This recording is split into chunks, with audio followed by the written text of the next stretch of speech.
Hello ladies and gentlemen, thank you for tuning in to Ascending Abundance YouTube channel. My name is Pavel Sverdlin and I cover various strategies on how to make more money with the existing capital that we got.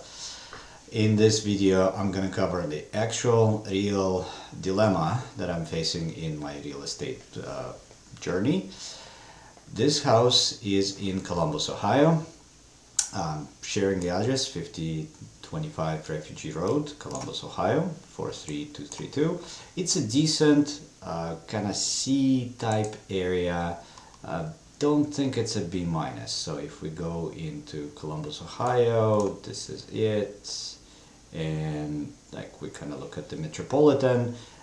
This area is right here. It's Blacklick Estates. It's kind of southeast.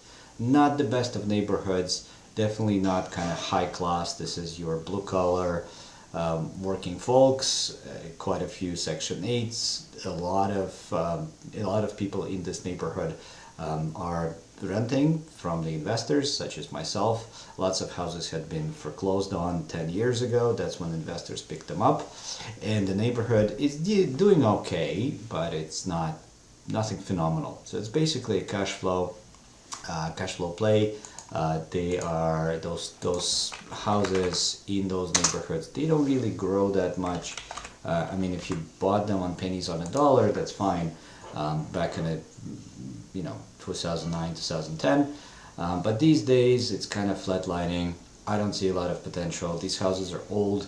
They're 60, 70, probably 80 years old as well. So this particular one, I don't even know. Let's take a look. So what is Zillow telling me? Zillow. Does it have a year? 1969. So 30, 23. So that's like 53-year-old house. Actually, not too bad. A lot of these houses are like 1950s, if not earlier. So Zillow tells me it's 190,000. But if you look at the pictures, I mean, I'm going to show you the house. It's on the busy street. This is a picture from 5 years ago, 6 years ago. It obviously needs a little paint. The driveway is decent, but like overall condition of the house is very, very average. There's just kind of tile, nothing fancy, old windows, really crappy bathroom that we actually gonna rip off right now. Some stairs, more tiles. I'm gonna show you the kitchen. The kitchen is like ridiculously old, needs to be replaced. And yeah, there's some, there's 5 bedrooms though, and like a solarium, kind of summer space overlooking the backyard. This is it. So you can have like a dinner there. It's not winterized, so I wouldn't recommend my tenants living in it, but they can definitely use that area. And it's a nice backyardish at the back. So, decent living conditions, kind of, for that neighborhood. I would personally not live in there. But anyways, it's rented out, and the tenant has been there for a while. She's with Section 8. It's a large family, again, 5-bedroom house. She's probably going to move out in the next while. She told us that she's searching. She's been there for a number of years. So here's my dilemma. This house could be continued to be rented out. Don't think it's going to grow in price. I also don't think that we can rent it for sort of a top dollar if we don't do a major renovation. It needs to be repainted, all the flooring needs to change, kitchen needs to change, bathroom needs to be updated. There are 2 bathrooms. I have no idea what the condition of the gutters and like the roof is. I'm thinking it's semi-decent. The windows probably all gonna be replaced. The doors, we're talking $40,000 or so. And that's quite a bit. So with the $30,000 to $40,000, so here you go. So if I sell it as is today, it's probably gonna go for about $150, because Zillow says it's $190, and I don't believe this house is worth $190. I just kind of I can't think of that condition being at $190 without any changes. So as is, probably $150, maybe $160. Let's say $160. So we're making $148 net after the closing costs. I'm putting 7% just because the realtor fees plus legal fees plus holding costs plus this and that. I'd like to be a little conservative. Right now it rents for $12.82, again Section 8. That neighborhood is really at about 1,500 to 1,700. So we are below the market again because of the condition of the house. Insurance, property taxes, 10% property management. We're looking at a cash flow of 965. Maintenance, I'm putting down 20%. That's because not only something constantly breaks, but also when the tenant moves out, every time to renovate that house costs me like 8,000 bucks. Just paint, trims, doors, you know, a little bit here, a little bit there. It's quite a bit of work to get the flooring fixed and all that. So we're looking at net operating income just about $700, annualized that's about $8,500, and with this type of pricing on the house, I'm talking 5.7 cap rate. Decent, I mean, because I don't have a mortgage on this. I'm a Canadian, even though this house is in Columbus, Ohio. So as a Canadian, I cannot get mortgages in the US unless we go private, and private is expensive. So I'm just using my own equity. And really, I'm earning 5.7% rate of return on all of this cash that's tied up in that house.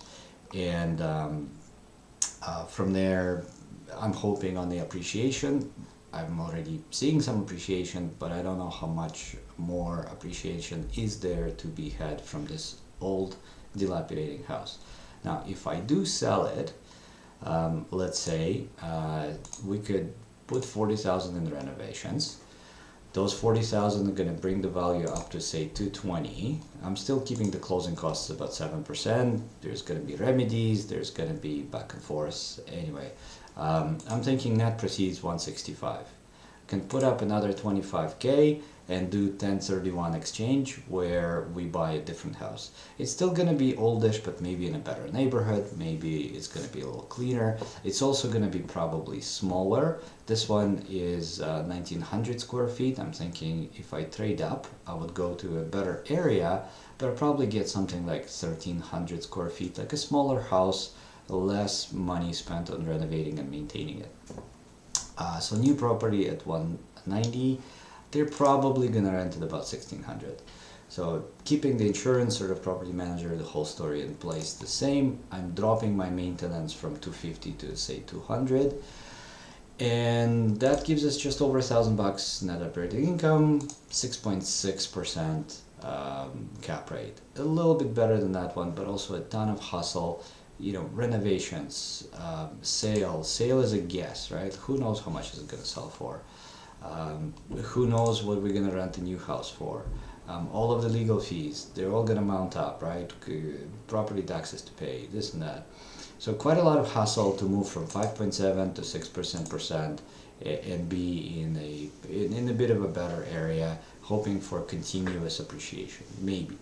My third option is just to continue maintaining this house. So I'm gonna continue throwing in some money into it occasionally. So we're gonna fix the bathroom. That's $5,000.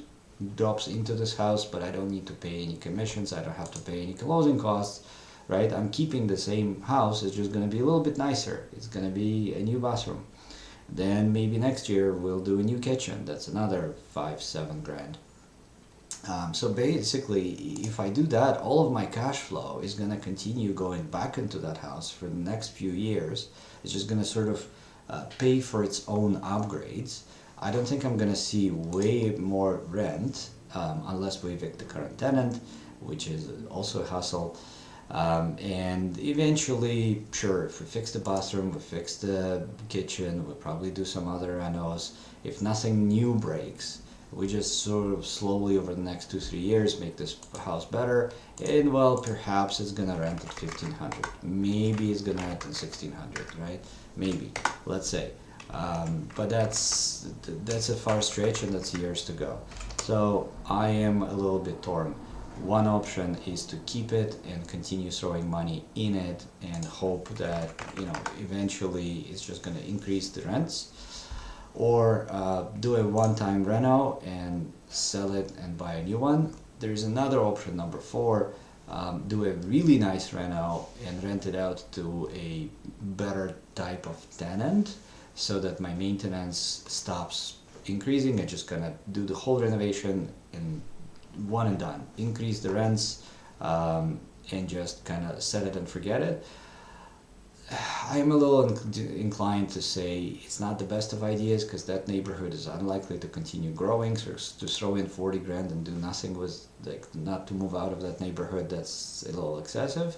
Also, uh, just the quality of the tenant in that neighborhood, they will probably trash those renovations quicker than other tenants in other neighborhoods would, put it that way. I would certainly steer clear from the Section 8 people, but then nothing wrong with the program, but it attracts this certain type of, usually entitled, in my experience, clientele who are, not really making any money, and they're more likely to trash the place. Again, in my experience, just speaking from my own years of renting to Section 8. So if I steer clear from there, I'm gonna need to search for a family that needs a 5-bedroom house that is willing to pay the 1600, 15 to 17, let's say 15 to 1700 for it, and then trust that they don't trash the neighborhood, not the neighborhood, the renovation that I've put into it. So yeah, it's a little bit of a stretch just to find that family and pray that they're good and this renovation is actually not going to drive the value of the rent just temporarily until it's all again scrapped up, broken, tiles crashed, kitchen cabinets tarnished, all that. That's a bit of a stretch. So here are the 4 options. Keep everything as is and continue throwing money into this pit. Do a nice renovation, move to a different area, which is a big gamble and a lot of effort. Do a big renovation and hope that my new tenants are going to be nice to me going forward. And the 4th option is to kind of do nothing, right? Just do nothing at all, and just continue monitoring the situation and hope that my toilets don't break. But that means I'm maintaining a really shitty property with truly shitty tenants who are willing to stay in that neighborhood, in that type of house, and that's not a good long-term strategy either. So a little bit torn, probably leaning towards this scenario, but it may not be the best. Look forward to your suggestions, any kind of comments. What do you think is feasible and what would you do in my situation? Thank you so much. Appreciate you listening to this real life scenario, and I look forward to your comments.